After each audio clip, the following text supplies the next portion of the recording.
Please tell me you didn't. Not with that trollop. Gail, no. She made Todd give me his bed for the night. You're the only woman I want. Good. Because I've had a wake-up call. I'm looking for a groom. Kind, handsome, funny. Someone who'll sweep me off my feet. But I'm your man. How will 2 o'clock do you? It's like West Side Story with Wrinkles. The talk of the street. Talk of the street. The talk of the street. Talk of the street. The talk of the street. Talk of the street. The talk of the street. Talk of the street.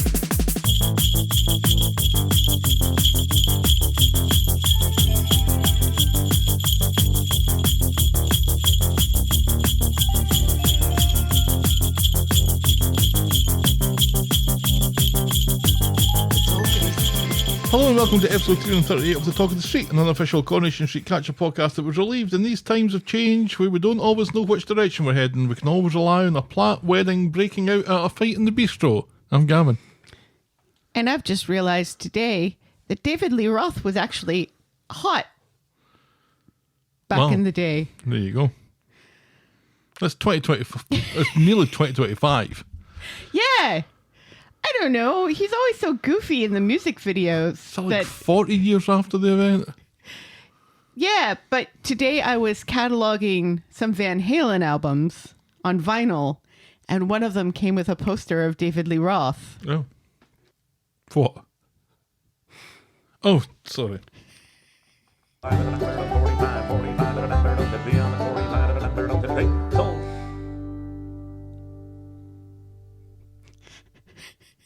Oh, auction talk.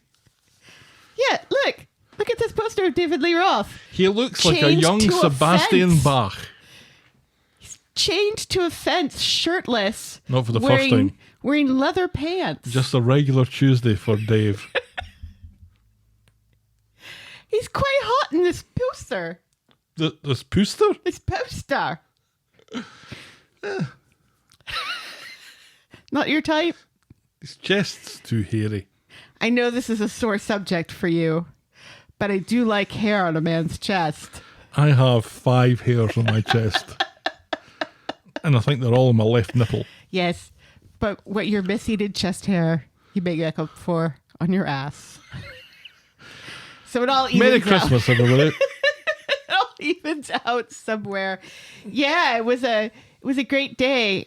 We got these amazing vinyl records in about a month and a half ago, and I've only just now had the opportunity to catalog them. We also have like a million Prince records, but the ones that I did today are like picture discs where there's like pictures of Prince. I know what a picture disc is.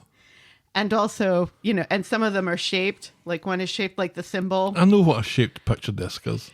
And they're just amazing and so cool. And it just makes me very sad that they will go above my spending budget. Really, because I think that picture discs and shaped picture discs have never fully realised the value that we all hoped for in the 80s and 90s. Yeah, you'd be surprised. No, because I had a Iron Maiden 7th Son of a 7th Son picture disc in pristine condition. Uh-huh. And I think I sold it maybe for like 3 times what I paid for it. That was it. Yeah, that's not Prince though, is it? It's not Prince. No. So there. Oh, well. Also had a Joan Jett and the Blackhearts, I Hate Myself for Loving You picture disc. Why would you sell that? I don't think I sold it. I think I just... Lost it? Or threw it away. Why would you throw that away? Why would you lose it? Because what is wrong with you? When you're leaving a country, there's only so much you can bring with you. Well, yes. And novelty records typically aren't one of the things that you want to burden down your luggage with. Yes, but if we had them, we could pay for a new furnace. Not with that picture disc we could. Anyway, how are you? I'm good. How was your week? Well, it was Christmas. Yeah. It was a good Christmas. I enjoyed Christmas. I enjoyed Christmas more this year than I have in a number of years. It's very quiet. Yeah, I think that's what I liked about it. We were missing a child. Again, I think that's what I liked about it. No. No, it was You have Thanksgiving where, with some help from me, you're in charge of the kitchen and the dinner and Yes. bringing it all together. And Christmas was kind of my day for doing that. So I was up at 8 o'clock and I was making bread rolls and Yeah. making banoffee pie and Yeah. roasting a bit of pork. Maybe I should have been in charge of veggies. I did slightly overcook by maybe half an hour the broccoli. I was cooking it from fresh, not frozen. I think that's where I went wrong. Yeah. They certainly did. So imagine how mushy that was. Yes. Quite mushy. The rest of it was Which great though. you managed to disguise using Parmesan cheese. Lots of Parmesan cheese. The rest of it was great. Yeah, and church was great. Stelly got to play her trombone in church, which doesn't happen because we're typically in Connecticut. And then we saw lots of movies on Christmas Day. And by lots, I mean 2. Yeah. Because movies are very long now. You can't really watch lots of movies in one day. We had the idea of going to see 3. But we managed 2. Yeah. That was decent. We weren't going to go and watch Baby Girl with our 16-year-old daughter. No. So. We were talking about American Psycho, the movie. Uh-huh. Because the song Patrick Bateman by Housewife came on the radio as we were driving back from Albion. And she said, we've never listened to this Housewife song before. Uh-huh. And I said, do you know why it's called Patrick Bateman? And she says, because of American Psycho, obviously. I was like, oh, what do you know about American Psycho? And she said that her friend was obsessed with the movie. And I said, it's a good movie. And she says, we will never watch it together. Oh, that's correct. Anyway, we have an awful lot to get through. We do. So I guess we better be doing some of that preambling, my dear. Yes, please. Give us some of that age-appropriate Corrie news.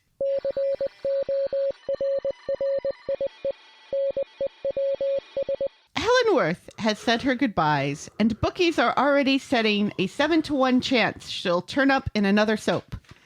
Really? They have a 5-to-6 chance she'll join Loose Women, and a 6-to-4 chance that she joins Celebrity Bake Off. Just fucking let the woman rest already. 5 to 6 is odds on. So Yeah. the chances are that she's going to be on Loose Women. I never got the idea that she was a loose woman. No. Or that she wants to do anything but just retire and have a nice quiet life and spend time with her family. Mm-hmm. Bookies are weird, man. It's like, why would you even start odds on something like that? So people Who's will bet on betting? it and they will make money. Who's betting on this? Who is so desperate to gamble that there's not enough sport, or indeed the Oscars coming up, which I know a lot of people bet on, that they have to bet on whether a woman in her 70s is just gonna go and jump onto another job? I seriously doubt it. Yeah. Bake Off would be fun, though. It'd be fun to see her on Bake Off. It would just be incredible seeing her out of context. Yeah. On something else would be just bizarre. Weird. I think we need some time before we can prepare ourselves for something like that. Absolutely. Sue Nichols was once diagnosed with a malignant melanoma thanks to a sharp-eyed fan of the show who spotted a suspicious mole on her shoulder while she was watching Coronation Street. The fan, who was a dermatology nurse, later got to meet Sue in person, so Sue could thank her for essentially saving her life. Wow. Yeah. Which just goes to show, if you want to meet your heroes, pay very close attention to the moles on their shoulders. That old adage. Yes. I feel somewhat vindicated about the amount of time that I spend going frame by frame through some episodes of Coronation Street. One of these days, maybe I'll spot something like that. Maybe. But nobody's going to listen to me. Probably not. No. And finally, Sally Ann Matthews has said on an Instagram Live that the show no longer does location shoots because there is no money for them. That the show is running out of money. And apparently, location shoots are shit. So she's happy about the fact that the show no longer has money for them. I saw that. It was what I like to call a steaming streaming, where someone's had a little bit too much of the John Barleycorn and lets her mouth run a little bit. Yeah. She's hilarious when she does that. Yeah. And I mean, there really hasn't been any on-location shoots in a while. Well, there was the viaduct. Is that really a location shoot, though? Yeah, is it on the street? Well, no, but Well, it's... there you go. probably someplace fairly close to where they shoot. Yeah, it's still their own location. You know, and Turkey was just like a room. Oh, Turkey Could was... have been anywhere. Turkey was where the general with a brown filter. Right. Yeah, I think she said that ITV is running out of money. Yeah. And you know, I think that's kind of backed up in the overnight viewing figures for Christmas Day was very heavily focused on BBC. Yeah. BBC routed ITV and pretty much everything. Doctor Who is more popular than Coronation Street. Well, it was Gavin and Stacey, which Oh, yes. I despise. Right, yes. I was surprised that that's still going. Oh, this is a one-off finale. So it had finished. It had finished, and then they decided to do another one. Is James Corden out of money? No.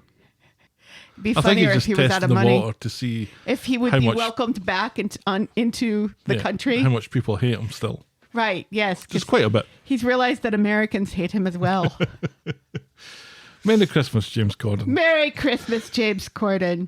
Maybe stop, stopping your car on the freeway in Los Angeles and dancing around your car and making everybody late for work. In his defence, he said that happened at a red light. I would not be bothered. He'd still be getting a punch in the nuts if he did that at my window, in a mouse costume or otherwise. Merry Christmas again, James Corden. And that's Corrie News. That's Corrie News. Apparently, there's going to be culling of more people as well. So the whole maybe ITV doesn't have money for things anymore has more legs than we may want to think. Yeah, I was reading an interview with Kate Brooks, new producer of the show. Yes. And I'm still formulating my opinion on an awful lot of what she said, but she did make me happy by saying that she's keen on preserving the DNA of the show and the wit and the charisma of the characters, but in a different breath also said that issue-led storylines are going to be in abundance, and she's stunts. interested in stunt storytelling. And I'm like, I don't know how those two kind of That's not actually the DNA of the show, Kate. Or is it becoming the DNA of the show? Yeah. People aren't happy. I've never watched a storyline and thought, I wish this was told in reverse order. Right. Or Do you know what this storyline needs? Flashbacks. Right. Never really thought that. Or, weird music.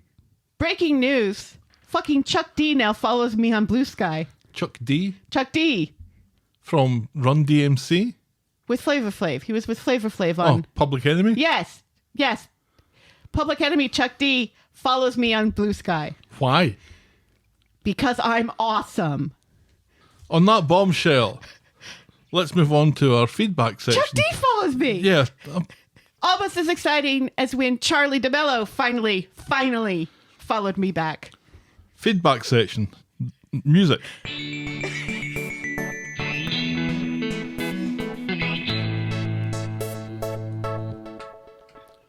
Bever68 on YouTube wrote, "Mic drop Helen on the Swarla analysis. Swain's lack of understanding of Carla was quite remarkable, and I did wonder about her being autistic too, but I can't imagine the writers have put that much thought into it. It ended better in Friday's episode and was nicely supported by the ad hoc factory Christmas do and Sally/Mason. Also, it was nice that the curveball was a drunk Betsy rather than Betsy being a victim of a crime or needing hospitalisation for a brain transplant. Anyways, Merry Christmas." And a Merry Christmas to you too, Bever68 from the YouTube. Yes, and thank you so much, because I always feel a little cautious about my criticism where it's in a community that I'm not actually a part of. That caution seldom comes through in your tone. I mean, I think I'm closer to the middle line as far as the spectrum of straightness is concerned. I'm not very, very femme straight 100%. I'm closer to bisexual than an awful lot of other cis white women. But yeah, it rubbed me the wrong way. So it was nice to hear some justification Yeah, you go. on that. Gemma Winter Brown on Twitter writes, Aggie's actress did originally leave for health reasons. Someone who works in the show on Reddit said so. But it's unknown why she didn't return after that. Someone on Reddit said so, did they? And that is the gospel, according to Reddit. No, I think I saw something along those lines as well, which is why it kind of stuck in my head. Canadian Helen on email writes, as always, I'm loving your podcast. Thank you, Canadian Helen. The Corrie episodes might be dark and gloomy at times, but listening to your podcast makes them more enjoyable. I had to share my Iron Brew story. I first had a taste of it after our walking tour in Glasgow. The tour guide had brought a can of Iron Brew with her and she passed out little cups of it to end our tour. I received some in my wee box recently. It's a subscription for items from Scotland are sent to me every month. I noticed the can was different than the one that I bought in my local store in Canada. Maybe it was a special edition. And she says that I have a Christmas card that's ready to mail out to you as soon as our Canada-wide postal strike is over. So I look forward to receiving that. But in the meantime, she sent us a photograph of it and it was delightful. Yes, yeah. I've been hearing a lot of woe in the resale community about this whole Canadian postal strike. Yeah, it had a gnome on it that Canadian Helen said that she found fitting. Wasn't there a missing gnome on Classic Corrie? Or maybe Helen had some in one of her auctions. By the way, I'm one of the few that loves your auction talk. I don't think it's few. I think lots of people. I knew you were going to pick up on that. But yes, I have sold a gnome or two in my life.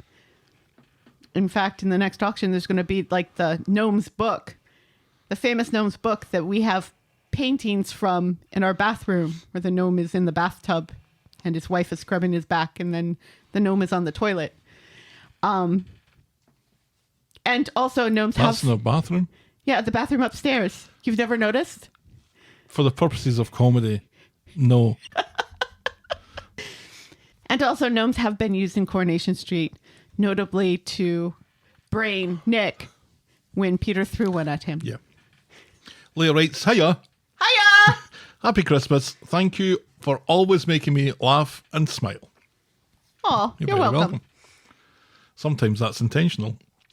Cheeky writes, Coronation Street seems to be the only show that can presumably fuck up all year long with multiple characters and various storylines, only to tie it all together with the most heartbreaking and heartwarming episode humanly possible. There was nothing more joyous than the conversation had between Gail and Sarah and Gail and David. Those two moments were the most magnificent exclamations of all three characters' relationships to each other on the show, and the heartwarming way David gave his best man speech and called Gail mum for the very last time ripped me to shreds. They were also hilarious, though, because Gail tells all three of her children that they're her favourite. Yes, we shall get to that. That was funny. That was funny. Especially because the only person who seemed to believe it was Sarah. Well, no, Nick believed it. Nick was very dismissive of it. Noel writes, did anyone else think that Gail had crossed over railroad trestle when she was visited by the ghost of husbands past? She kept referring to Jesse in the past tense, and I'm still expecting M. Night Shyamalan to step in and tell us that she was dead all along. Please don't. By the way, I just received a text from Gail, and apparently I've always been her favourite. Of course, Daisy is pregnant. All you have to do is bump into someone on Impregnation Street, and it's time to ask Adam if he can look after the baby. It's Kits, it's Daniels, it's Kits, it's Daniels, it's Chinatown. It's Steve's. And how about how Adam fell down those stairs? Curly Howard would be proud. I went to a fight and a Platt wedding broke out. That was kind of the joke that I made earlier. Yes. My New Year prediction, there is no Becky. There never was a Becky. Becky was Betsy when Becky was suffering from multiple personality disorder and they have to keep up with the pretense to preserve what's left of her sanity. Here's hoping that all of your dreams come true. Nolarama, the guy that's fun for the whole family. Thank you very much, Noel. Yes, thank you, Noel. Thank you ever so much to Noel, to Cheeky, to Leah, to Canadian Helen, to Gemma Winter-Brown, and to Bevers68 for taking the time out of their festive periods to write us those missives. We very much appreciate it. Feedback is always welcome. You can send us your thoughts and I will probably read them out. Get us at thetalkofthestreet@gmail.com, or our DMs are open at Corrie Podcast, or we'll love it when people write actual letters to us. Send us your proper mail to the Talk of the Street, P.O. Box 12, Eaton Rapids, Michigan 48827. Please note that we reserve the right to edit feedback, but only in the interests of brevity. And now we'll podcast for coffee.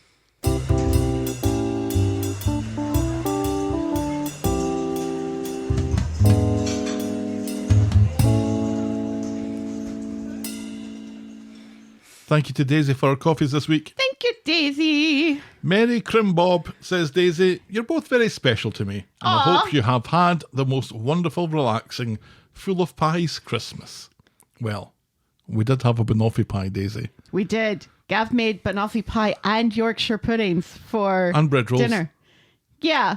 But no, the only thing people remember is me overcooking the broccoli. But you made like two of my most favorite things in the world. Those Yorkshire Yorkies. puddings and banoffee pie. When those Yorkies came out of the oven, We have a new oven. I think my actual words to Stella were, fucking hell, Stella, look at these Yorkies.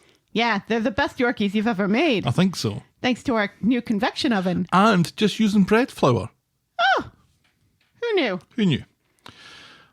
Also, thanks to Wendy for our coffees this week. Oh, thank you, Wendy. Wendy writes, Merry Christmas. Thank you for the recaps and laughs. Thank you for your list of things that the show forgot, Wendy, which is one of my favourite things of 2024. Thank you so much. We are very much appreciative to both of you. Yes, thank you very much. The Talk of the Street is and will always be free on your podcast provider and on the YouTubes. But if you think a show is worth anything more than the time it takes to listen to it, and if you want to show your appreciation, you can buy us next week's coffee by going to ko-fi.com. That's ko-fi.com/The Talk of the Street. You can also sign up to be a friend of the podcast through the same link, where for as little as $2 a month, you can get a mention in the closing credits of each and every episode. And we now have a Patreon site where you can also show us some love. Sign up as a friend of the podcast there at patreon.com/The Talk of the Street. But remember, you can always support the podcast for free. Get us in front of new listeners by liking, subscribing, rating and reviewing wherever you get your podcasts. All right, Helen. For one more time in 2024, you want to plough through this shit? Yes, please. It was actually a very good week. I have very little to complain about this week. After all the weeks of worrying about how the show was going to do Gail's exit and how seemingly disinterested it was in giving her the farewell that she deserved, I think on reflection, it was decent. It was good. Maybe it wasn't perfect. Yeah. But it was good and it was funny. Yeah. And it was heartfelt. Yes. And it gets you in the feels. Yes. And that's what you want from Coronation Street at Christmas. Absolutely. Yes. My complaints about this week have nothing to do with Gail. All right, we will start then with Christmas in the cells. On Monday, Nick's back from Tenerife, and as soon as he gets to the bistro, Amy blabs to him about a problem with the accounts. So, in the office, he and Leanne go through them, which is just a spreadsheet. And maybe that is how people keep accounts. And they find that money has gone to TLH Holdings. Toya Laverne Habib. Yeah. At least Stephen was smart with the whole seagull thing. At least that's not his name. Right. It's still a weird name to give to a business. But at least it's not his initials. Come on, Leanne. Yeah. I'm glad that the show addressed this a little bit. Yeah. Because it's just nobody's that stupid. No, especially not Toya. So Nick is on the phone to the bank to freeze the account. Toya comes in and is surprised to be immediately arrested by Kit for fraud. Yeah, he's hiding behind the door just waiting for her to Kit's show up. hiding behind nothing. He's hiding behind that nuclear power plant. Amy was hilarious, though. That's not a planet. That's Kit's head. Which is unfair. His head is not, like, massive. Yeah. It's his whole body that's massive. He's just tall. That's where we're He's getting at. just Slender Man, that's all. She's whisked to the interview room and denies setting up the account, thinking that setting up as TLH is a bit too much on the nose, isn't it? So she starts no comment and everything, convinced that she's been set up, but when she's told that the account is actually named Rose 2001, she becomes upset. Back at the office, Leanne thinks that Toya's been set up, but Nick isn't so sure. Amy points out that Toya's skint and needs money fast, and Nick agrees. Toya is a fucking thief in the office and a dervish in the sack. Privately, Toya's Scottish brief tells her that she looks bang to rights here. If she didn't do it, then who the fuck did? And also, he knew her husband. Yes. Which is a weird thing to say. And he says, I've I liked Imran very much. And Toya said, yes, so did I. You just liked him very much? He's all right. Yep. I guess I shouldn't be saying that, or maybe Charlie will unfollow me. I think he's got over it. So she's released pending further investigations. Nick comes to pick her up and she explains how she's been set up by Leanne, the fucking cow. Nick doesn't think that this is Leanne's style though and goes back to the bistro unconvinced that she could play a long game like this. Back at the bistro, he has a word with Leanne and tells her that Toya is blaming her. Leanne is shocked I tells you, and denies it, and Nick says that he believes her. Leanne thinks Toya needs to stay away for the good of the business, but saying that seems to give Nick pause. So when Toya tries to go back to work, Amy tells her that she's not allowed. Toya obviously doesn't listen to this and goes into the office to speak with Nick, but Leanne storms in. Right, because Amy calls her the cow. Yeah. It's like, Amy, none of this is your business. Amy is quite the cow through this week. Let's just say that. Yeah, although in one point she's a cow, but it at least leads to good things. Yeah. But this is just, why would you do this? So Leanne storms in and it seems that she and Nick are ganging up on Toya. Nick says that he wants to believe her, but he needs to go with what the bank and the police are saying. Leanne says that she's utterly devastated. And she's doing a very good job here of being the wronged sister. Yes. Back home, Nick is shocked that Toya could play them like that and thanks Leanne for being there for him and suggests that she moves back in on a more permanent basis. She kind of balks at this and says that she needs to get back to work. At the rape hotel, though, later, Nick shows up at Toya's room and rug pull of the week. Nick believes Toya and they both declare war on Leanne. Yeah. I don't think that was really in any doubt, was it? No, because it was really weird how very much Nick just seemed to believe everything that was coming out of Leanne's mouth. And I was like, this doesn't feel right. Mm-hmm. And then when he goes like overboard with, oh, you know, maybe you should move back in permanently and maybe we should give this another try and all this stuff. That's what's like, oh, okay. Yeah. He knows. On Christmas Eve, Leanne is snooping about the flat and finds a present from Nick to Toya, where he pledges his love, and this puts her nose out of joint. With Leanne gone Christmas shopping with Sam, Toya and Nick can smooch, but unbeknownst to them, Leanne has set up a fucking webcam, and she's watching this from the precinct. Right. Which reminds me, do we still have that webcam that's pointing out in our front yard? Both of them. And the deer cams. There's one in the front yard still and the side yard still. Yeah. I haven't checked them since the election. Since that one time we checked them. Checked them twice, but yeah, they're still there. Maybe take them down. Every once in a while, I think I should just check these and see what goes on in our yard when we're not looking. I don't want to know.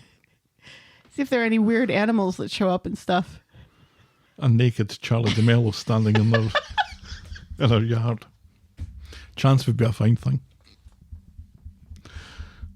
Come on, Charlie. Why are you... He's a handsome man. I've already seen his naked backside. I'm done. I still haven't. I'm fine.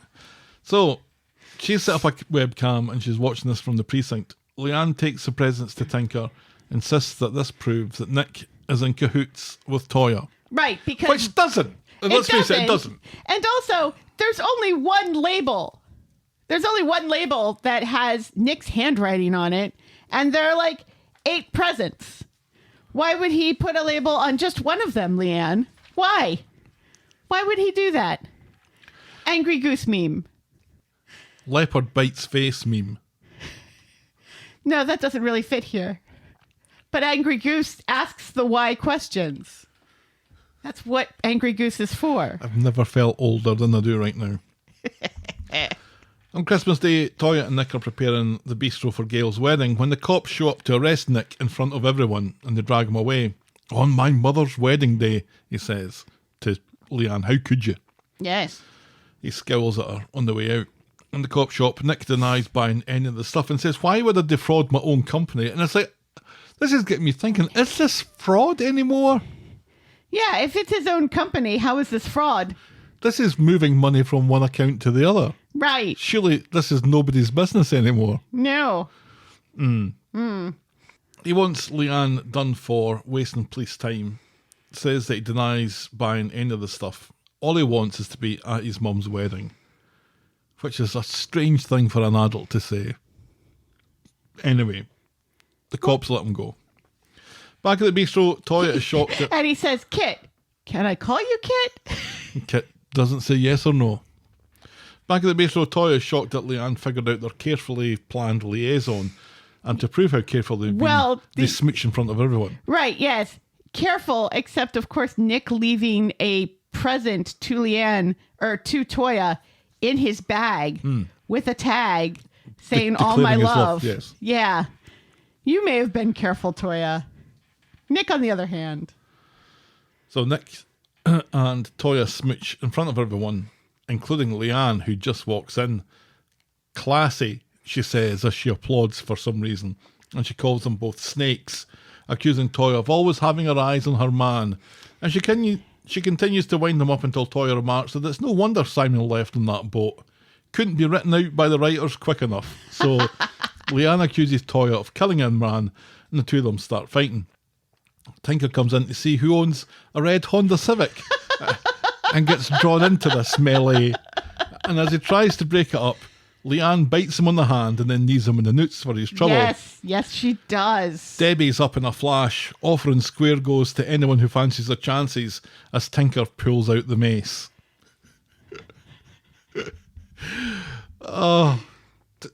PC Tinker just redeemed himself in this one episode. He was so funny. He was.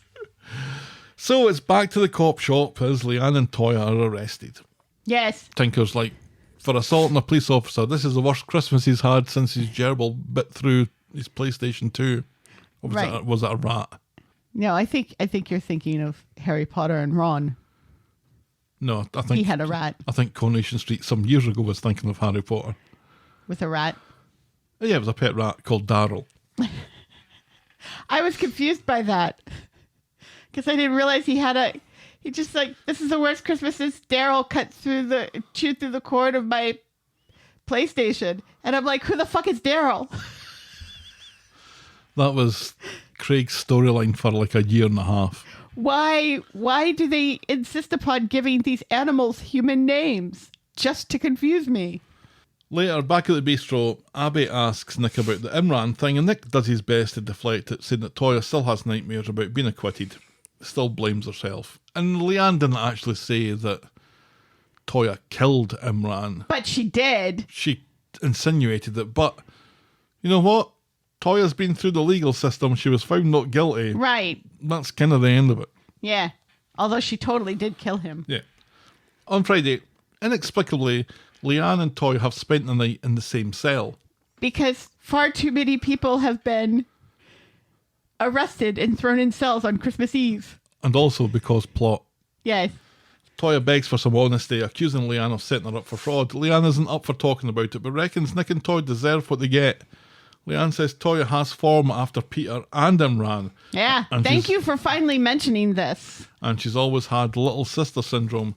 Toya says Leanne is always a victim and no one has ever been hurt more than she.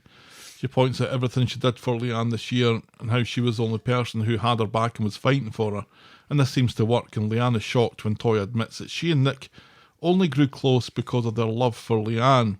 Well, what if I still love him? Leanne asks. Toya doesn't know, but maybe they don't need to be enemies. Right. And also, she's the one who bought you that fucking Care Bear. So shut the fuck up. I thought this was delightful. Yeah. This was a really good few scenes in the cell. As implausible as it was that they'd been in the same cell. Right. I'm glad that they were, because this was excellent. Back home, Nick has slept sitting up while Sam is building a space shuttle. He apologises, Nick that is, for everything that happened yesterday. Sam thinks he could have prevented this, but Nick resists the temptation to go with that narrative and instead takes the blame himself. Outside, he speaks to Alia and Adam later and brings them up to speed. Alia advises him to get proof that Leanne was the one who set up the dodgy accounts.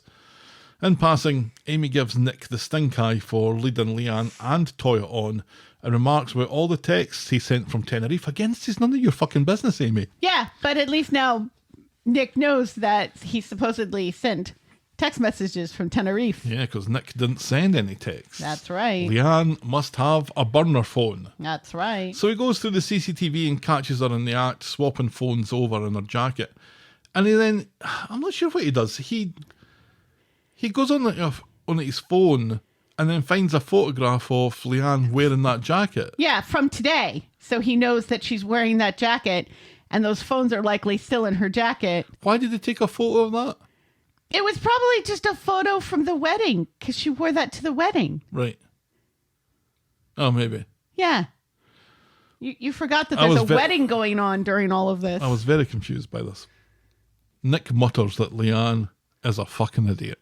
Well, yes. Back in the cells, Leanne and Toy are making up for past slights against each other, and Leanne admits her tendency to take things too far. She apologises for abandoning Toya when she had cancer this year, and thanks her for her support against the Institute. Battersby's never back down, says Toya.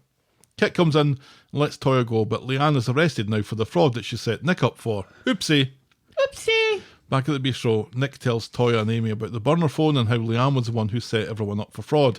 Amy is shocked. Yes, apparently she used this burner phone not just to send pretend messages from Nick, but also to set up all of those accounts. Yes. It's just hilarious. Convenient. Amy is shocked. Shocked, I tells you. But she still thinks Nick and Toya are shits. None of your fucking business, Amy. Do you want this job? Yes. In the interview room, Leanne denies ever seeing that phone. Again, she's very, very convincing and suggests that she's the one that's been set up here. She demands a solicitor, and through her solicitor, she denies having the phone or knowing anything about it or the contents that are on it. Kit shows her the CCTV footage, but Leanne no comments her way through the questions. She's eventually released and goes back to the flat. Sam tells Leanne and Nick that they've both behaved atrociously, and Nick and Toya didn't deliberately try to hurt Leanne, but Leanne has deliberately tried to hurt Nick, and he doesn't want to know her anymore. Right, because she almost got his dad thrown in prison. So, he doesn't want to know her anymore. Not an entirely bad day for Leanne then. Yes. And returns the laptop that she bought him. He's a principled young man. He is. Leanne goes to the pub, and seeing her upset, Steve goes over to talk to her, and already alarm bells are ringing. After all this, Leanne has never felt so alone in the world, she says. Steve says that he's always there for her and offers up his sofa. And oh God, here we go. Leanne's getting knocked off again, isn't she? Isn't she? I think that stork has flown. Let's hope so. Back at the flat, Toya feels sorry for Leanne and reckons that they could have sorted this out without the police. She was getting somewhere. Nick regrets it, but thinks that Leanne has made her bed and therefore can lie in it. And that's as far as we get with that storyline this week. This was really good. It was. I liked this. I liked this kind of resolution. I liked that it wasn't drawn out any longer than it had to be. Mm-hmm. I liked them sharing a cell together and having that conversation in the cell. Yeah, the cell kind of forced them to have to talk to each other. Right. Which was good. And the truth bombs that Toya was dropping absolutely were really spot on.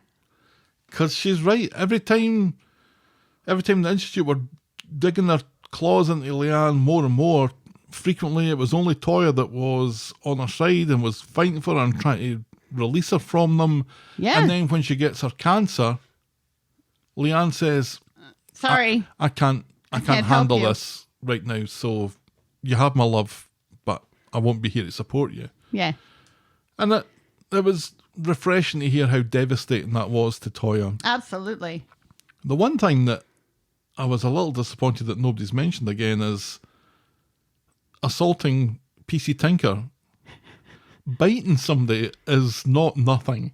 No, you could get somebody really infected by that. Yeah, that's a tetanus shot right there, isn't it? Yeah, kneeing him in the newts. But the funniest part, of course, is that he sprayed mace on his own face. That's the part that's hilarious. We didn't see that, unfortunately. We don't get to see that, no. I would have loved to have seen that. Yeah. He had the little nozzle round the wrong way. Yeah. That's Tinker all over, isn't it? It really is. Poor Craig. Poor Craig, indeed. No, it was, like you said, a nice resolution to this part of the storyline. It's not going away entirely because Leanne's in trouble here, but I wonder how much convincing Nick's going to take to just drop the charges and everyone can move on a bit. Then again, she also bit a police officer. So Yeah, but nobody's talking about... Craig could still press charges. Nobody's on talking that. about assault. They're all just more concerned about the fraud aspect of it. She's such a good liar to the police, though. I don't know if that's... Is that Leanne? Maybe it is Leanne. No, she's just... Because, like, Bernie's the same way. She's been brought up to lie to the police. Like a good Battersby. That's true. That is true. But it's a little shocking to see how good she is at it. Well, that's Nick and Toya's relationship out in the open now, so... Yes. Very out. Very open. All right, let's move on to our next storyline. Getting to know Mason. Getting to know you. On Monday, Betsy is hungover having breakfast with Mason and Nina's Rolls when...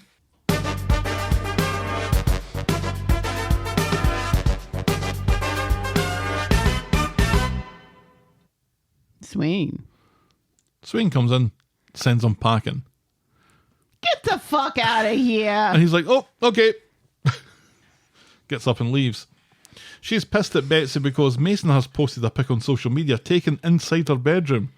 Betsy is appalled that Swain would stalk Mason on social media and storms out. Yeah. That's psycho behavior right there. At the factory, Swain turns up to check on her date with Carla later, and Carla takes the opportunity to announce to all the Knicker people at the same time that she and Lisa are, well, you know. No one seems to care. Like that. No one seems to care except for Swain, who looks embarrassed and leaves. Carla calls Betsy into the office and apologises for broadcasting her mum's personal business in front of the Knicker people. Betsy has woken up deciding to be an asshole today, though, and is more concerned about Swain's thoughts on her and Mason. Carla's getting a bit sick of Betsy's attitude, but invites her to join them at the bistro later. Betsy says she'll think about it.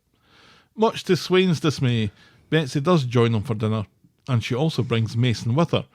Realising the tension, Mason offers to leave, but Betsy tells him to stay in privately. Swain tells Betsy that Mason is bad news.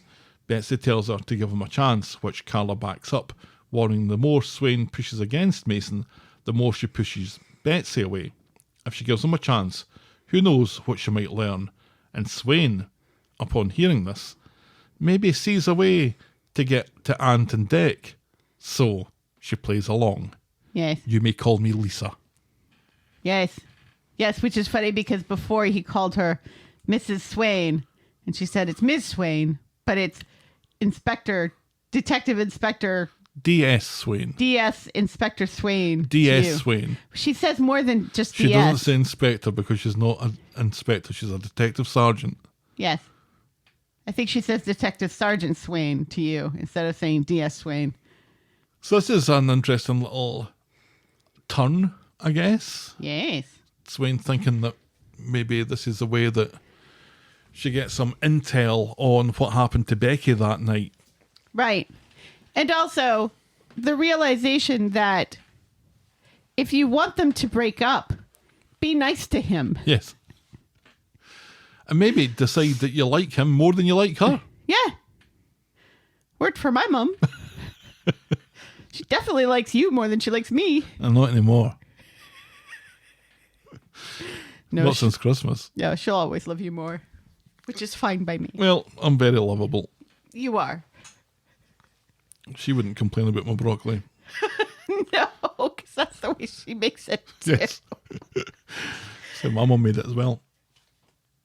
Once again, though, I want to jump on this bandwagon again. Because I do like Carla and Swain together. But Swain spent the majority of last week complaining to Carla about denying the relationship. Right. So Carla, listening to that, Right. decides Proclaims to that they're proclaim in the their relationship. relationship. And that's not right either. No. Yeah. Yeah, that was kind of annoying. So which one is it, Swain? Do you want it on the down low or do you want it announced? Right, yeah. And if you only want it announced to certain people, Do you want to give me a list of who those people are? Right, yeah, because, this was basically what Carla was saying last week. Like, look, I'm not ashamed of you, but I really don't want everybody on the street gossiping about us. And most of the people on the street work for me. Mm-hmm. And she's like, nope, it's all or nothing. So then Carla does the all or nothing. And it's important because, like, everybody's watching. Right. Everybody's curious. They already know. The majority of them already know. Because Even Kirk picked up on the body language. Because Sally has already told 3 of them, and then those 3 told other people. Although, in fairness, Bobby already knew, obviously. Yeah. But, Izzy told people, and Kirk told people, and Sally told even more people. Sally had a tea party to tell people, I think. Been all over Plat Chat. This further has me armchair diagnosing Swain with bipolar disorder. She's an enigma. She is. And we love her. We love Vicky. Oh well, we will see where it goes. But I'm very interested in where she's taken this with the Becky stuff. This is a genuinely interesting part to Swain's backstory, and the way that this is bringing Mason and his dopey brothers into the orbit mix. of it is quite intriguing. As long as Mason doesn't get hurt, I'm fine with it. Well, we will see. We will. Our next storyline is Doubting Max. On Monday, Dee Dee runs into Alia in Nina's roles and asks her to go to Racist Kelly's plea hearing today, which is pretty tone deaf. And even Dee Dee realises it as soon as she said it. Right, as soon as it's out of her mouth. She's like, I know. But... Again, though, it lets us remember, or it lets us know that the show remembers Alia's stabbing. Right. That week when...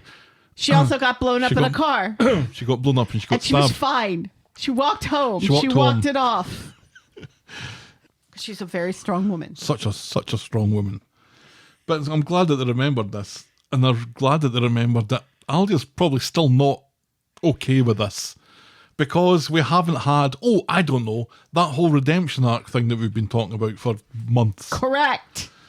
At the court, Racist Kelly's brief tells her that a guilty plea will avoid a trial and get leniency from the judge. If she pleads not guilty, it's going to go to trial, and while there is evidence of self-defence, the prosecution will dig through her past. She also says, you only hit him once, right? Yeah. And Racist Kelly says, Yeah. Yep. But Racist Kelly hit him twice. Did she? I can't remember. I thought it was just once. And then she's like, and then we see her with the rock. And then she drops the rock. If you smell what the rock is cooking. No, I'm sure she clobbers him once and then that stops him. And then she hits him again and that's when he goes down. I was sure that was what happened. I might be misremembering it. Yeah. But I think I will check that out because that does sound like it would be an important part of the evidence. Correct. If you hit him once, self-defence. Yeah. If you hit him repeatedly, Yeah. I'm not sure the self-defence is as strong. Well, I can see maybe hitting him twice if the first time he doesn't fully go down. Mm-hmm. If he's struggling to get back up and attack you again, I can see that. But like, it's not like she smashed his head in, like repeatedly hitting him in the rock so his skull crushes and his face like implodes and stuff. That didn't happen. No. She didn't then get a fire extinguisher and start pummeling his face with that. That didn't happen. No. When did that happen? That happened in the movie Irreversible. Yeah. It's happened in a couple of movies, I think, that I've seen recently. The one in Irreversible was a pretty tough watch. Yeah. Let's not give them ideas. No. Because that film was told backwards. Oh, yeah. And we do love, apparently, telling stories in a non-linear fashion. Stunt storytelling. As long as it doesn't involve a gun floating down a river, then I'm fine. I think that gives them far too much leeway. So Max appears, and he thinks that the jury will be falling over themselves to believe Racist Kelly and find her innocent. I doubt that. Yeah. But racist Kelly is worried that being a horrible racist cow will go against her, and she's not comfortable talking about it.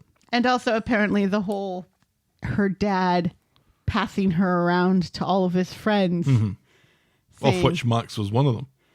Yeah. She's intending to plead guilty. Max thinks this will mean that she will never see Frankie, who will grow up thinking that his mum killed his dad, which she did. Yeah. Later, Max tells Dee Dee that racist Kelly has pled not guilty, and he seems thrilled by this. Dee Dee tells him he needs to prepare for all outcomes, and the prosecution are ruthless, and they're going to go after Frankie to push racist Kelly's buttons. Later, racist Kelly calls Max to thank him for convincing her to plead not guilty. It won't be long until they're all together again. He clutches his collar and insists he's not being weird. Yeah. Why are you Why being he's weird? Totally weird. I'm not being weird. It's nice that the show is remembering that she was brought up in this white supremacist group and was an active participant. Because it kind of felt like they were trying to make us to forget that all of that happened. She's still not apologizing for it. No, she said, I'm not that person anymore. He said, well, I'm not that person either. Really? Really? Because at least You Max maybe has want to apologize apologized for to it then? people. Racist Kelly hasn't apologized to anyone. I can't see her being found not guilty. It heavily kind of feels like she's a character who might be on the call block Yeah. that Kate Brooks was talking about.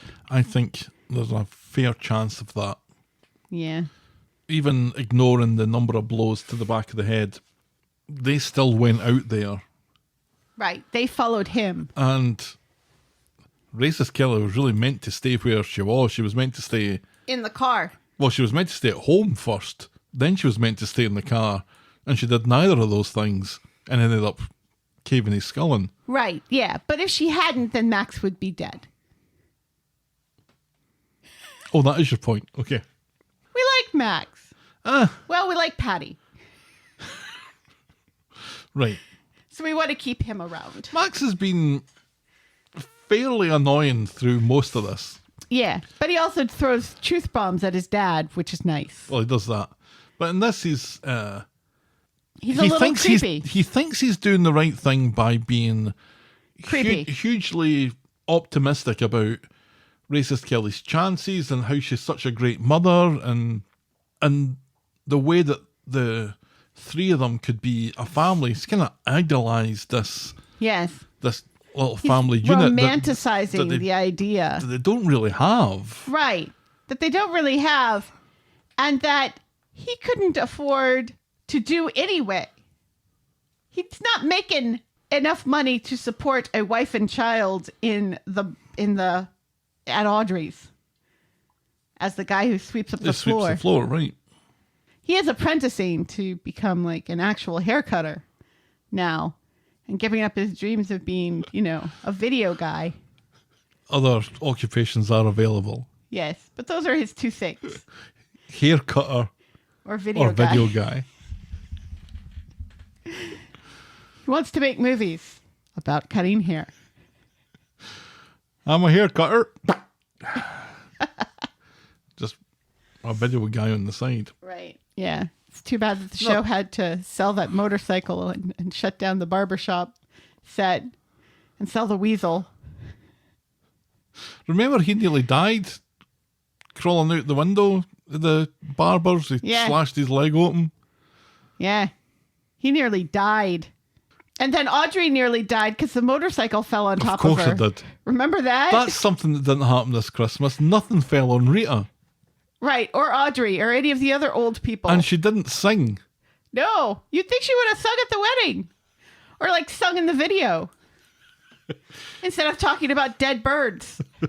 Yeah, we'll get to that. Yes, no, we I will. think Max has been fairly annoying and fairly looking on the bright side when racist Kelly, to her credit, keeps on telling him not to say what he thinks she wants to hear Right. Don't get her hopes up. and be truthful about it. But this, I don't know, getting her to plead not guilty seems to be a mistake because she's going to end up just being sent down for longer. And yeah, I think there is a chance that with all the evidence that we know, that the chances are that she's going to get found guilty for it. Yeah. And the character would bow out at that point, presumably. Right. Yes. And it kind of feels like Frankie will be bowing out as well. So that we don't have to keep paying those two actors to play Joel's parents anymore. Right. Let's move on. Yes.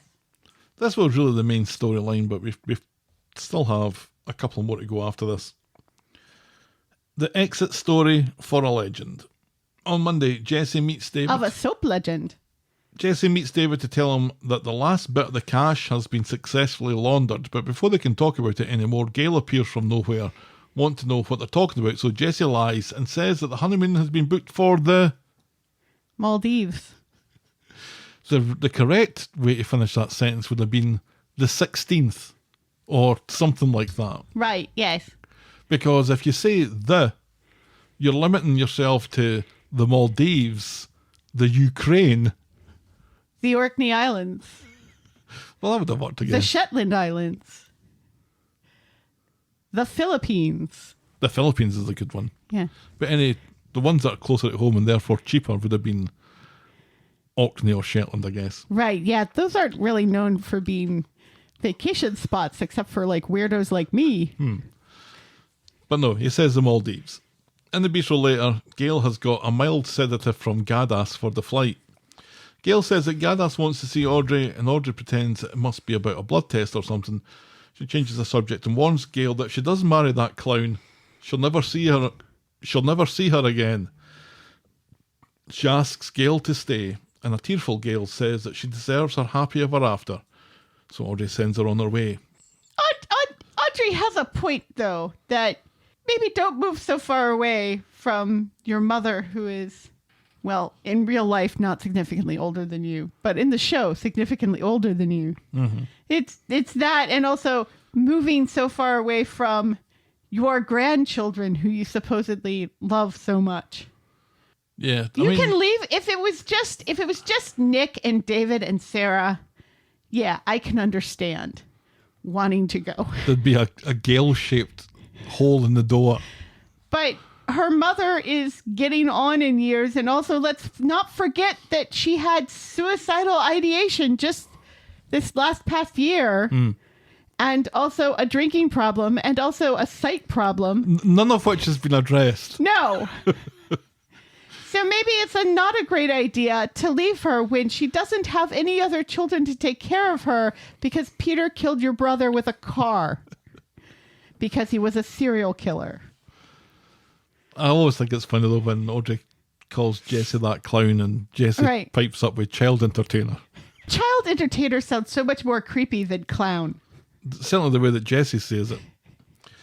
On Christmas Eve, the Rovers are preparing for Gail's farewell do with Sally doing the video with Max. Let's remember the last time Max was allowed to make a video, shall we? Back at number 8, Shona's going through the photo album of ghosts of ex-husbands past when Gail gets a call from Audrey saying that she's too ill to attend the party.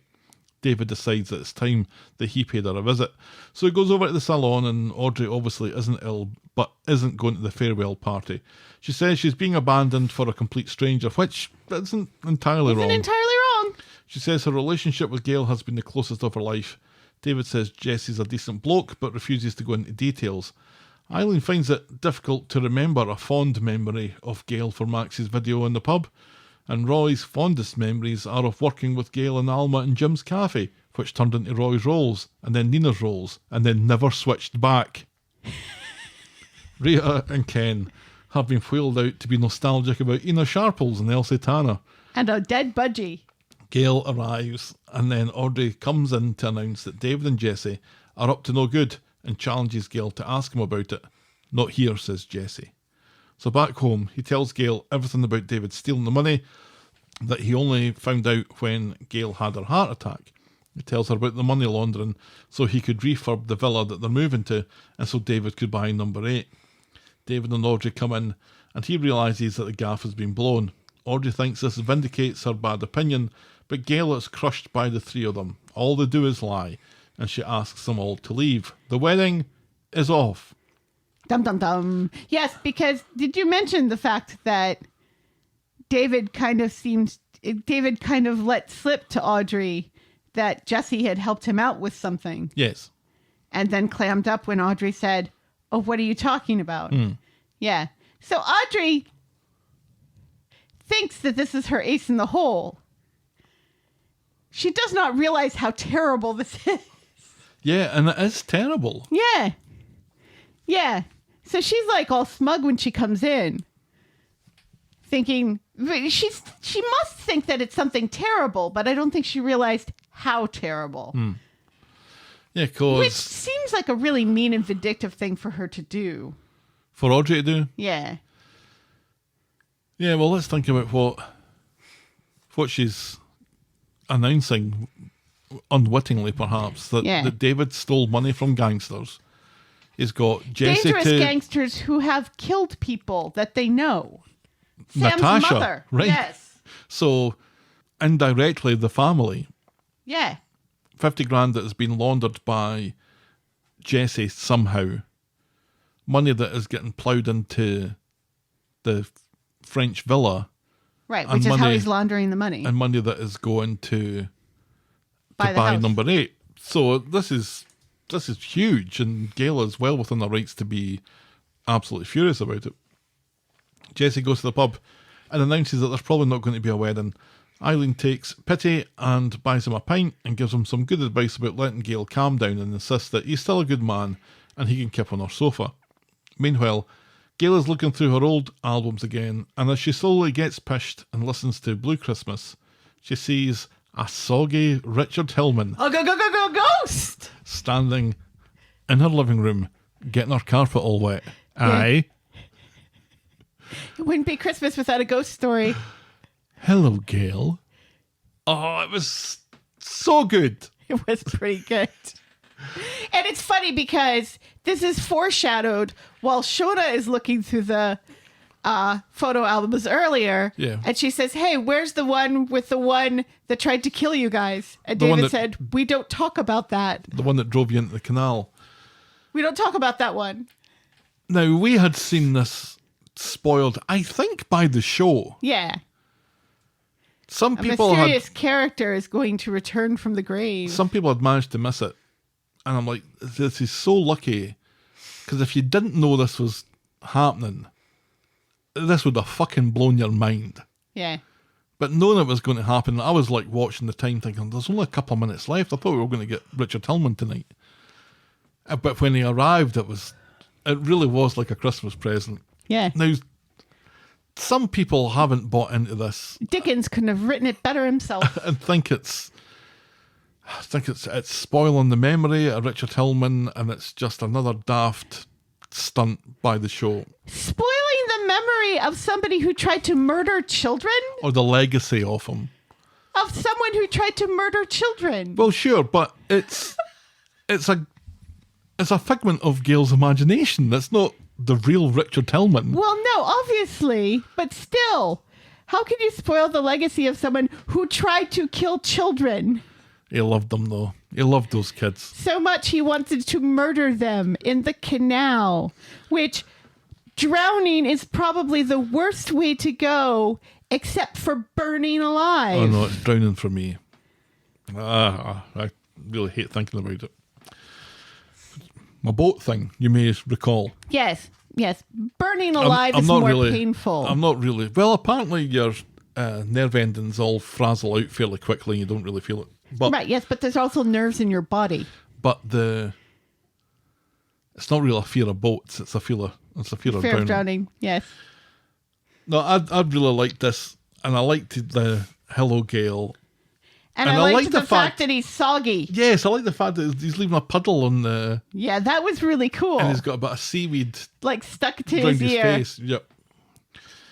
But now, on Christmas Eve, the way that I was kind of seeing this go was the wedding's not going to happen. Gail's going to leave on her own, or Gail's going to leave with Audrey, and the two of them are going to go away. And as much as I didn't want that to happen, because who doesn't love Audrey. Right. It felt like a real ending to it because the two of them can't be apart at that age. They would just go away somewhere together. They'd go to Thailand or something together. Right, yeah. And that would be that. But I really didn't see the wedding going ahead. Right. Because it's a joke the number of times that Gail's been married. Right, yeah. The It's a show makes punchline. it constantly. Mm-hmm. So to get her to go with another wedding, and especially one that's just been arranged kind of on the fly, I don't know, it just didn't seem like it was going to be Right. a great way for her to go. I kept expecting Jesse to be a wrong un in the end. Yeah. Yeah. Anyway, That's what I was thinking going into the Christmas day. dead husband, very soggy. Yeah. So on Christmas Day, Gail is in full delirium mode now as Richard fucking Hillman sings Blue Christmas at her with seaweed hanging off his face. And this again was just brilliant. The two of them dance as he derides Jesse as a blank personality with a pulse. He's not wrong. And reckons no one got her heart beating like he did. But this makes By Gail's... trying to drown her. But this makes Gail's resolve stronger. She really does love Jesse. He tells her that the kids will never be adults while she's there as their safety net. And she wakes up and she rushes out the house. She calls Jesse, but it's Eileen standing on her doorstep who grabs and answers Jesse's ringing phone from his jacket pocket that's hanging up in the coat hook. Right. But before anyone can make a huge misunderstanding out of this... Yeah, Eileen does try to wind Gail up, though. Yeah, and I'm like, what the fuck are you doing, Eileen? Yeah. Jesse appears at the window, declaring his love. Gail's looking for a groom. I'm your fucking man, says Jesse. Preparations back underway. Audrey shows up to help, but Maria refuses to let her in. Gail is devastated from the antics yesterday.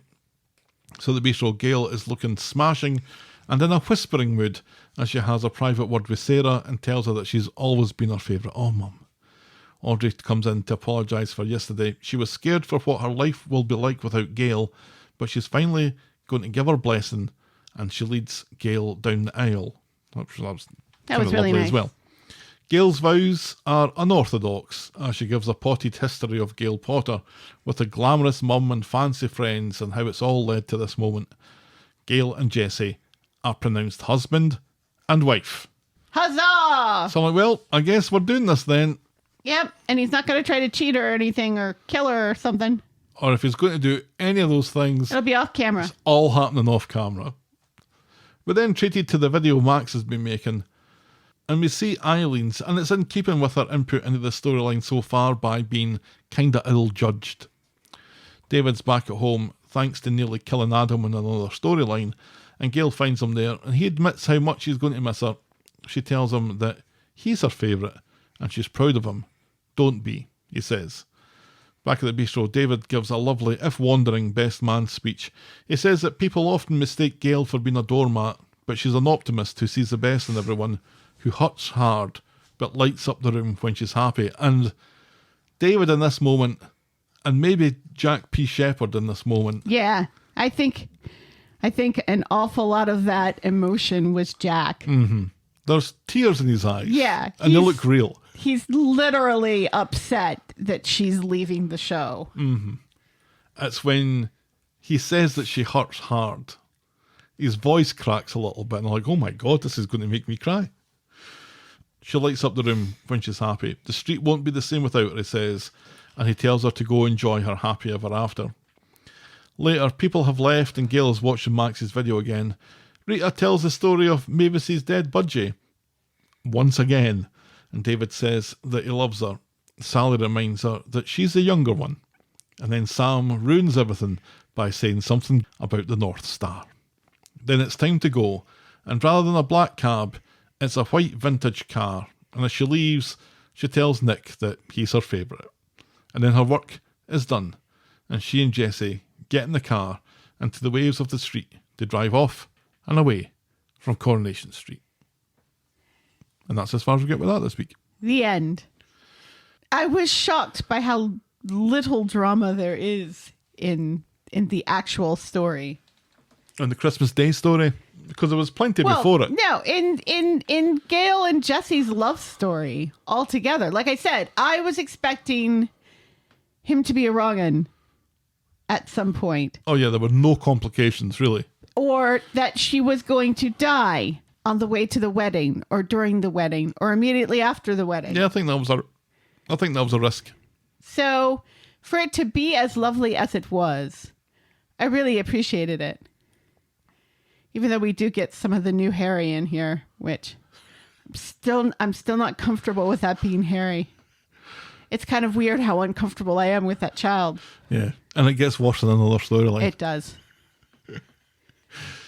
And we've got to be fair, because he's a kid, and he's a kid actor. But and it's not his fault that he's been cast in this role. No, I think we'd be feeling this way no matter who's there. If it was a blonde kid, I'd be fine with it. I'm just not sure of Harry saying anything other than soft play. And I'm not... Or Adam! I'm not used to Complete Harry sentences. Not screaming lines and talking in complete sentences, yeah. Yeah. That's taking a little while to get used to. Yes. No, I thought they did a good job here. Yes. I think the Christmas Day in particular was a good Christmas episode all round. Yes. There were nice bits and other storylines that kind of start some drama, but the main focus of it, could it been entirely wedding based? Maybe. But the two of them going away happy in the white car Yeah. was I think as close to a fitting end as we were going to get. Yes. Especially given the problems that the storyline had at the start. Right. So this is a quickly rehashed exit, and I think at times it felt like it, but the way that they kind of pulled it all together at the end, with the little speeches and David in particular, but getting little moments with our family and friends, having everybody there was really important. The idea that Gail could have been allowed to leave just with David and Shona is unthinkable. And so I'm glad that it didn't go that way. I'm glad it was a busy set. I'm glad it was the faces that we would expect to see mostly that were there. And I think that's something that maybe Helen Worth can be happy with. That, because to be honest, that's really the most important thing about all this, is that it's an exit that she's happy with. Right, yeah. And we got to see some faces we haven't seen in a while. Like Abby and Nina. It was so nice to see Nina. I didn't realize that we haven't seen Nina in ages until we saw Nina sitting next to Roy. And I was like, oh my God, it's Nina. They hardly missed an episode like a couple of years ago. Right. But since then, they're used so fleetingly. Yeah. Yeah, Which is nice weird because you should see Nina in Nina's roles all the time. Right. Yeah, I'm putting together the blog this week will be kind of about the exit. So check that out at ko-fi.com/the talk of the street from Saturday morning if you're interested. Let's move on to Vallie's Off the Ken doll. On Friday, Cassie has got an album of a Portuguese composer for Ken, and he loves it as a belated Christmas present.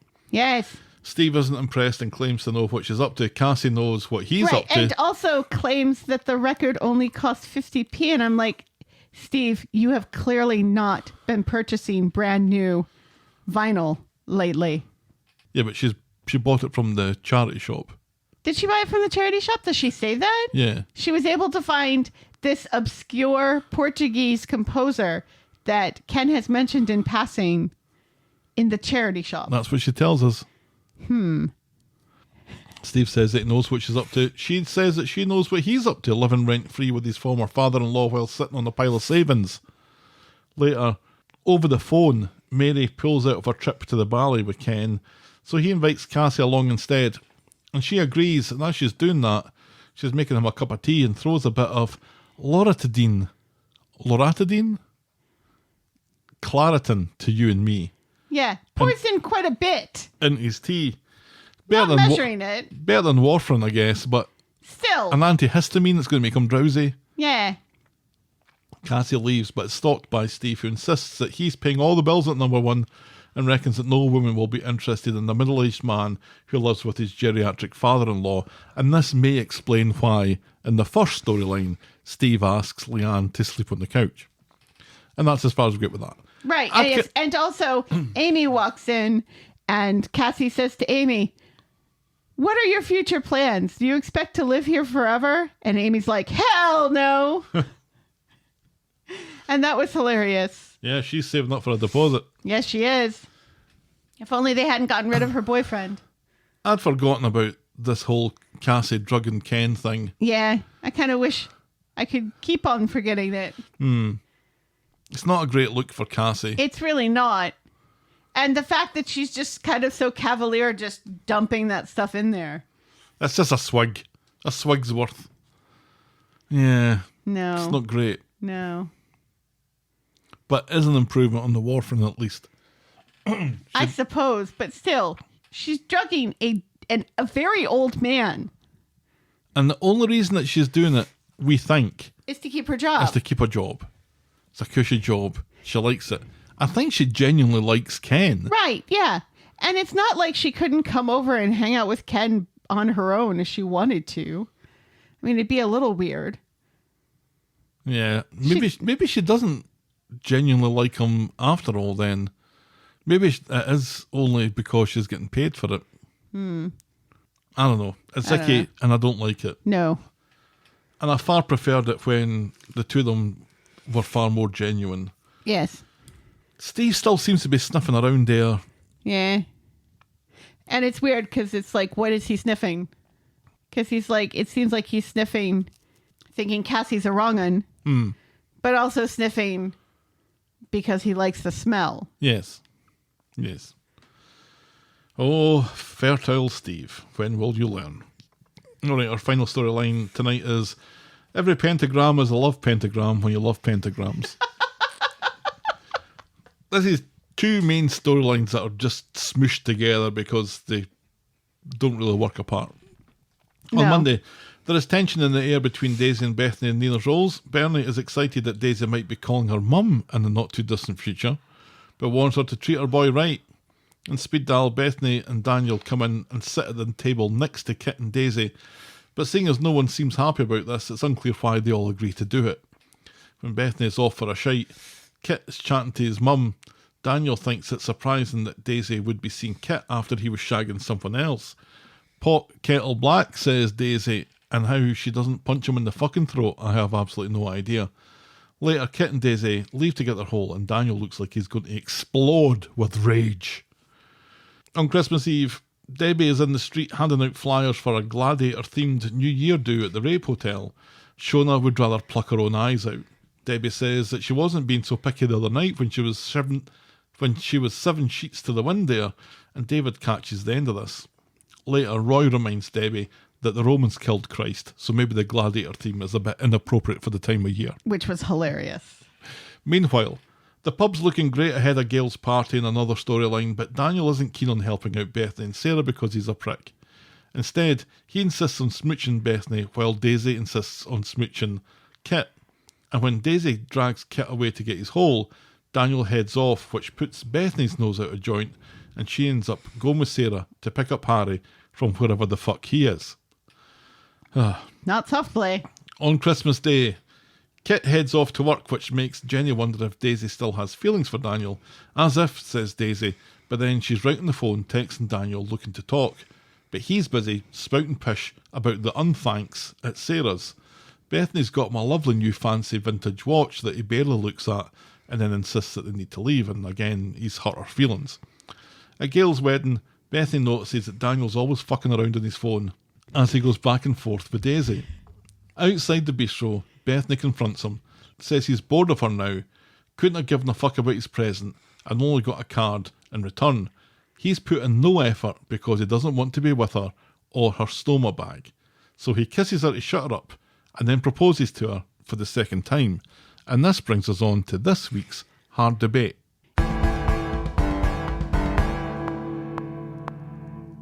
Is it Daisy's old ring or Sinead's old ring? I don't remember there being clicking on that. Oh well. This week's hard debate. Which was your favourite time Daniel proposed to Bethany? Was it the time he did it because he was jealous of Daisy and Kit, or the time that he drunkenly did it with his dead wife's ring and called her Sinead because she had second thoughts about him moving to London with her? Jealous of Daisy got 31.8%. Dead wife's ring, 68.2%. Because it makes him look even more pathetic. And people like to see Daniel looking pathetic. I certainly do. She says yes, and all of this is seen by Daisy. And back on the stairs in the Rovers, Daisy has pished on the stick, and she's up the duff. Who saw this coming? Everyone. Yes. God, something is in the water on that street, though. It's like have sex, get pregnant, basically. Yeah. Because Dee Dee's been pregnant forever now. Dee Dee is now 15 months pregnant. Yes, but this storyline is the who's the daddy storyline. And I didn't know we were going to go down this road. Yeah. I don't think we were going to go down the who's the daddy road. Because remember, I think the last time we had who's the daddy was poor Abby with either Imran or Kev. And we're like, it's not Kev's. We must have had a who's the daddy since then. No, I don't think so. Because we haven't had an awful lot of pregnancies, and now everybody's all of a sudden pregnant. And none of it is Steve's fault. Oh, no, we did. Sarah's. Was that who's the dad? Oh, yes, it was who's the daddy. Yeah, I knew it wasn't as Is far it- back as Abby. Is it Adam or is it Damon? Right. And it was Damon. And then she lost, but see, she lost that baby, and that's why I forgot about it. Meanwhile, it's David's birthday, and he's shocked not to receive aftershave at all because he saw it in the bag that Shona had last week. Correct. He got vodka instead, and this makes him suspicious as fuck. He's even more suspicious as fuck And a power block. when Adam comes in smelling like a fancy brothel. So later, David takes a break from his mum's wedding to go see Adam. And it's really weird that everybody in the Platt house says to Adam, oh, that's not your usual scent. It's like, have all of you people been smelling Adam on a regular basis? Adam normally smells of musk and semen. And iron brew.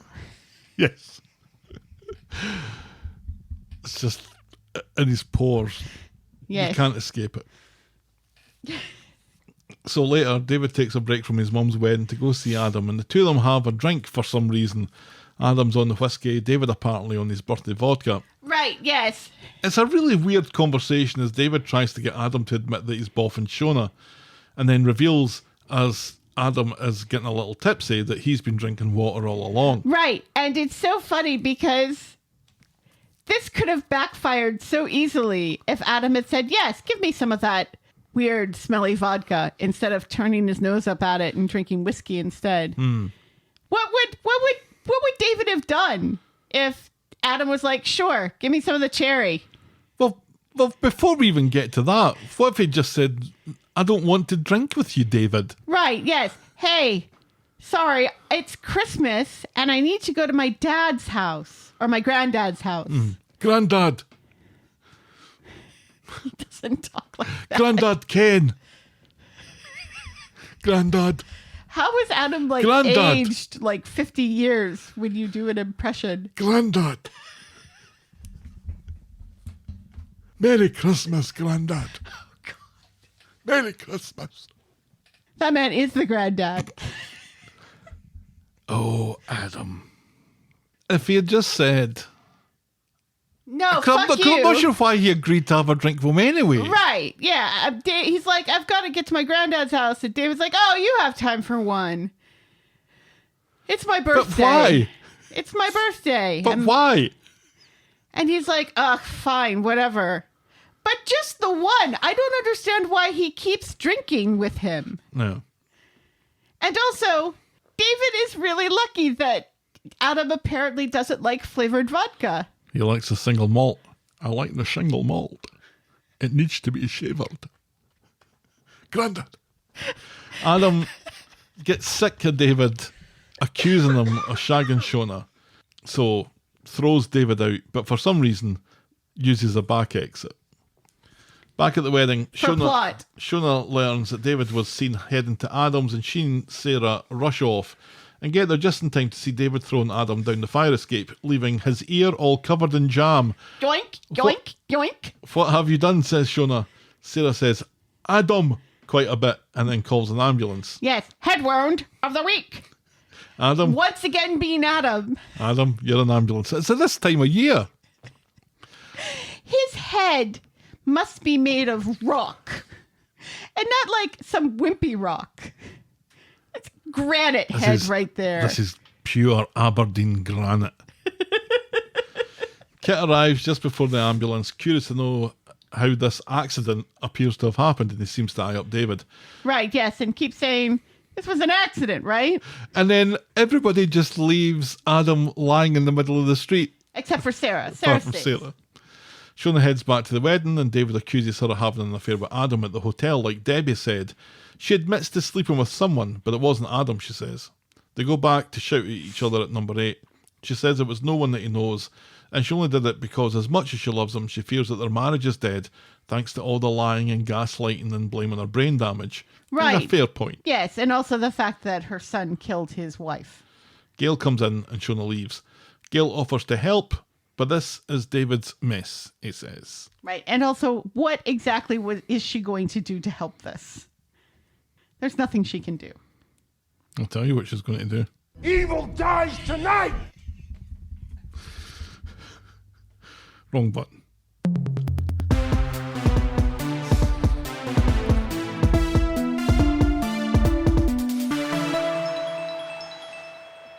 This year, Adam has dodged the medically induced coma and is allowed home. He's not even wearing a neck brace. They don't have an IV in that guy. Let's remember, though, he was unconscious. He was he fell down the stairs. They were lots of stairs. He's not even in a neck brace. No, they give him a pamphlet about being an alky. Right, yeah. And like, Sarah makes a big deal when he first falls down the stairs. Nobody move him because we might hurt him further. His neck might be broken. The ambulance people didn't put a neck brace on him and strap him to a board. He should still have that neck brace on, shouldn't he? But they're waterboarding him? No, like a board. Oh, okay. So to keep him stiff and in one line. Aye. Not like that. Adam wants some revenge on David, and Sarah says Adam quite a bit again as she tries to talk him out of it. Back on the street, as goodbyes are being said in another storyline, Kit shows up to see if Shona's okay. Kind of touches her arm in a very... He does. In a very... intimate way. Familiar way. Yes. And again insinuates that he knows David had something to do with Adam's accident. This confuses David until Kit practically spells it out. Kit tells him that he's got a good thing with Shona and then gives him a wink and walks off. And it dawns on David that he threw the wrong tall man down the stairs. Yes. He needs somebody taller. On Friday, the day after Christmas, and David hasn't come home, Shona hides her worry from the kids and says that he's at Nick's. She runs out onto the street to speak to Adam, but he's understandably less than sympathetic. He hasn't reported David to the police, but suggests that he was the wrong guy and maybe Shona should start looking at the right guy. Right, yes. And Alia is also there to look high and mighty, even though she never showed up at the hospital. She was in London. London? She sees the right guy in Nina's Rose later, and Kit tells her that he basically admitted to David that he was the other guy. Shona suggests that maybe that she'll go to the cops to report Daisy now because she's got no reason not to. Kit says in that case, David is no longer under his protection from Harvey Gaskell and his twattish underlings. Meanwhile, Daisy isn't in the mood for mushrooms for breakfast. Kit suggests that they blow off the cobwebs with a walk, and she agrees after seeing that Daniel hasn't responded to any of her texts. That wee boy from last week is at Sarah's and is not interested in soft play. Bethany and Daniel come in and announce their engagement.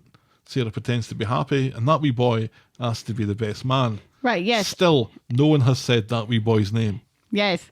He's drawing a picture of Adam for Adam's Christmas card. And somehow I don't believe it. Sarah and that wee boy go to see Adam. He tells him about Shona and her missing David, while that wee boy goes to open a present. But she's more interested in Daniel and Bethany getting fucking engaged. Daisy calls on the intercom looking for Daniel, and Sarah takes a bit of pleasure from explaining that he and Bethany are out resizing her ring. But not like that. Later, Sarah also seems to take pleasure in telling Bethany and Daniel that Daisy was calling for him earlier. She's left Harry with Adam and suggests that Daniel leaves Bertie with Adam too, so the three of them can go to the pub to celebrate. Adam, who fell down external stairs and was Right. knocked unconscious yesterday, Yes. is now in charge of 2 children. Yes. And a marble game, I guess. Is it marble or marvel? I can't tell. I think they said marble. Yeah. Like a roly marble game. Sure. I don't know. When the new Harry is opening his present, he like rips open one corner and then stops. Yeah. So I don't know. Harry would have that paper ripped off in 2 seconds flat. He would have shredded it Yep. all over the place. Loudly. In the pub, Glenda's going on about her Christmas dinner, which is making Daisy queasy. Jenny notices this and saw Bethany's ring earlier. But not like that. She asks if Daisy's okay with that, but Daisy reveals that the real issue is that she's pregnant. Dum dum dum. She's confused and scared, but she's decided to keep it. Jenny is under the impression it's Kit's, and Daisy doesn't disabuse her of this, saying that the relationship is so new that she hasn't told him yet. She gives Jenny permission to be excited, though. Bethany and Daniel come into the pub, and Daisy is magnanimous as she compliments Bethany on her ring. We don't like that. Daniel asks why she was looking for him, and she says that she just wanted to check that Bertie liked his present. Privately, Bethany asks... Apparently Bertie slept with Daisy's present. That should tell you something, Daniel. Privately, Bethany asks for the clothes that Daniel gave her back, and thanks her and Daniel for taking that decision out of her hands without her permission. Later, Daisy is resting through the back when Daniel comes in unannounced to see how she is now that he's engaged to Bethany, and Daisy tells him just to fucking get over himself and move on, Right. but congratulates him on his originality by proposing on Christmas Day. She gives him Bethany's black bags and sends him on his way. He's not happy about this at all. No. Later, thanks to developments in another storyline, Shona goes to Daisy to warn her of Kit and admits to getting her hole off of him. Daisy approaches him about this, and he says that he and Daisy weren't a thing at the time, We were on a break! but Daisy doesn't care and throws him out. Jenny has noticed some heat between her and Kit and her and Daniel. Daisy angrily insists that she's not angry, but Jenny has done some working out and thinks maybe Daniel is the father. Daisy says that she doesn't know and she isn't sure which would be worse. Fair point. Yeah. I mean, Kit's a There corrupt cop. There are pros and But cons Daniel- on each side. More cons than pros on each side. Daniel is Daniel, and also engaged to Bethany. And also, if it is Daniel's, then Daniel has some splaining to do to Bethany. Although they were also on a break. Were they? She'd thrown him out, but Yeah, she'd thrown him out twice and said she never wanted to see him again. That could be interpreted as being on a break. has that excuse ever worked? I don't think so. I mean, I think Kit has legitimate concerns here. Right. Yeah, Because they weren't going out with each other at the time. No, Daisy had kind of put him off. Brushed him aside. And it wasn't until she was flirting with Adam, which was later, that they agreed to be kind of exclusive with each other. Correct. So David still hasn't come home. And now Max is suspicious that something else is going down. And then we see David, still in his wedding suit, mingling with the hobos of Salford and a burned out car that I thought was Debbie's. He's still got a charge in his phone though, and he goes, a look in his face that suggests that he's not intending on returning any of Shona's texts. No, I thought he was going to throw his phone into the flaming barrel. And that's how we end this week's episodes. Yeah. Oh, what a tangled web we weave. Yeah. Yeah. Can you imagine the look on Bethany's face if it is Daniel's kid? And what is Daniel going to do? Because, he's the kind of jackass who would say, I have to do the right thing, and dump Bethany and try to get back with Daisy, who is going to say, fuck all the way off. No, she's not. I think this is what brings them together. I think it is Daniel's. I've been saying this for months, that Daniel and Daisy are going to get back together again. And it looks like they are, and then they're not. And then it looks like they are, and they're not. And he's with Bethany, and he's not with Bethany. And then he's with Bethany again, and he's not with Bethany. Sarah, I think, is doing her bit to try and break them up. Well, why wouldn't you want to come to the pub, Daniel, where Daisy works? Right. Oh, by the way, Daniel, Daisy called for you. Yeah. You know, she's just fanning the flames a little bit. Which is weird, because initially when when Bethany and Daniel first tell her and the new Harry about this, she looks pleased. She has a 2-second smile fade She's at the end of that scene, smiling. though. But that smile fades by the end of the scene. Yeah, I suppose. Why does she not want Bethany to be happy? She hates Daniel. She does hate Daniel. For good reason. Yeah, he's an asshole. And he's been an asshole to her a lot. I watched the episode where he proposed the first time. And it's the same conversation that Sarah's having, essentially, with Bethany about Daniel not being in the right headspace and still thinking about other people. In the first case, it was thinking of Sinead, who he was still grieving for. And here he's still thinking of Daisy and still attached to her. So she knows what he's like. And she's doing her best to bring this to Bethany's attention without coming out and saying it, which is the clever way of doing it. And at least Daisy is having the decency of having morning sickness at the appropriate time. And not 4 months later. During the pregnancy. Yeah. I think it's Daniel's. I think it's Daniel's too. I initially thought it was Daniel's. I didn't think that she and Kit had done the horizontal dance yet. I didn't think if they had, then she would have insisted on some kind of protection. Whereas with the fling that she had with Daniel, it was all kind of ripping your clothes off. Right, yes. Humping on the Not couch worrying with about an people unlocked coming door. in from the bar. Yeah. So from that perspective, I thought this is definitely going to be Daniel's. Yeah. So he's going to dump Bethany again, and he's going to go back to Daisy. Again. And he's going to be passing his misery on to her again. What did you think of the engagement ring? Didn't really see it. It was kind of tiny. Well, that was my point. Yeah. You don't really see it. But let's be honest here. How much ring could Daniel actually afford? Not much. I wondered what Daisy's ring was like. It was pretty big. That's what I thought. Yeah. Daniel had a better job then. He was a teacher. Yeah, but he wasn't a teacher for the prison system. He was like an actual teacher with a union. I think he's probably on similar wages on either. But anyway. It's a smaller ring. Didn't he give Daisy like his mother's ring or something too? He tried to propose to Bethany with Sinead's ring. Yeah. Her wedding ring, not even her engagement ring. Right, yeah. And then a car ran it over and buckled it. And that was that hilarious. fucked. Hilarious. Such an asshole. Such an asshole. But this is the thing that I was looking forward to in this whole mess was the variable that is David getting thrown into it.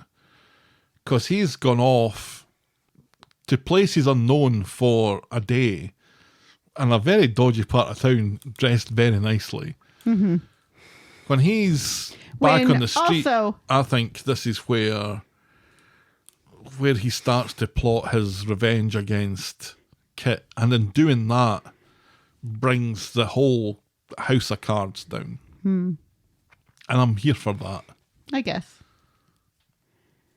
David on a vengeance kick is pretty decent. I still think it's very weird that Shona had sex with Kit.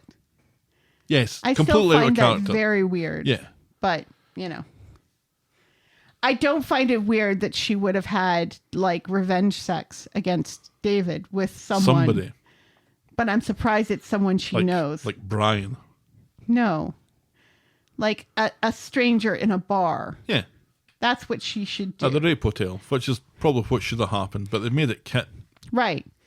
for drama. Yeah. Yeah. Oh. I like how she like spells out to Daisy that David is better at sex than Kit is. David is getting pissed on by everybody on Friday. Yes. They're all pointing out how short he is. Compared to Kit, yes. Well, everybody's short compared to Kit. Andre the Giant is short compared to Kit. And he's a giant. Well, and also he's 6 feet under.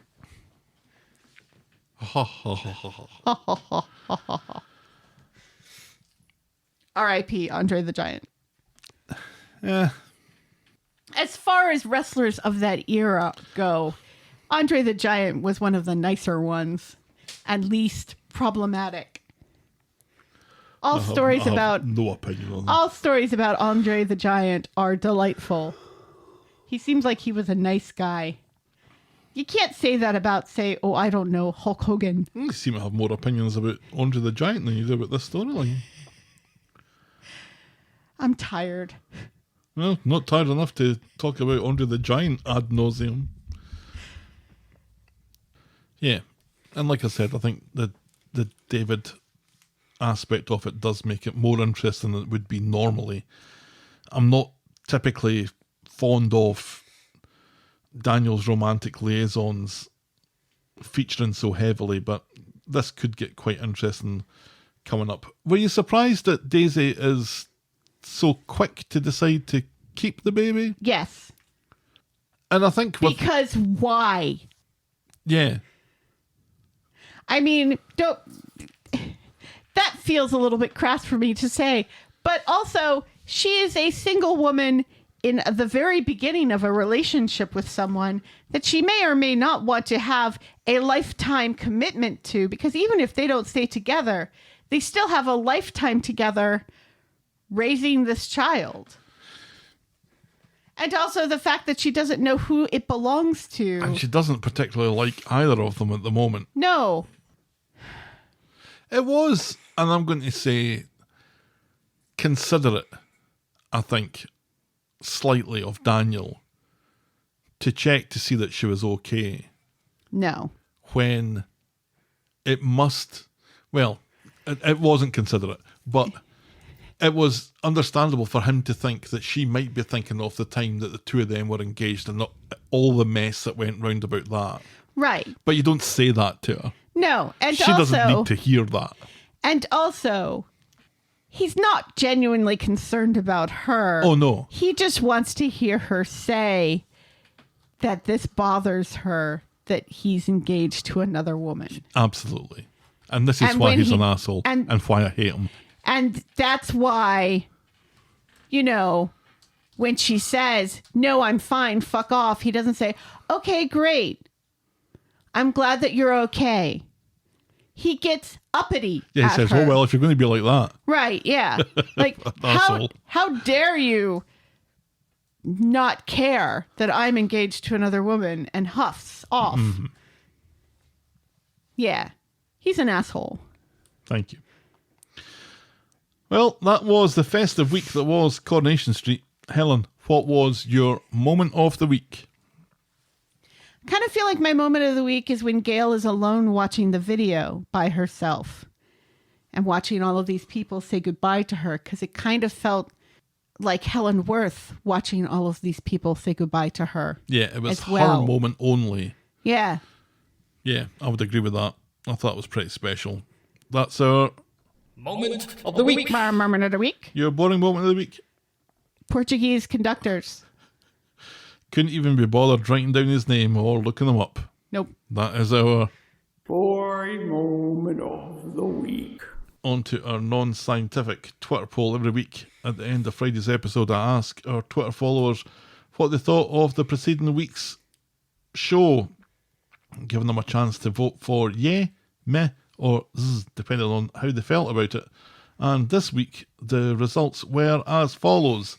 Zzz was 23%, yay was 34.1%, and meh was 43%. What? That feels kind of high for a week that was pretty good. Yeah, in stark contrast to last week's result, which was a resounding yay, which we both kind of hated. Yeah.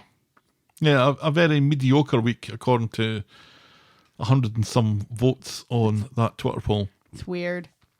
Either way, we don't let that sway us in our scoring, obviously. So, Helen, out of 10, what would you give this week's episode? 8. Yeah, I think I'd be inclined to agree. I think it was one of the better weeks. It was. And it was a good Christmas episode. Yes. And nobody got killed. Nobody's been killed at Christmas since 2019. Shocking. And that's a good thing. It is a good thing. Nobody died. Jesse wasn't trying to cheat Gail. Gail didn't die.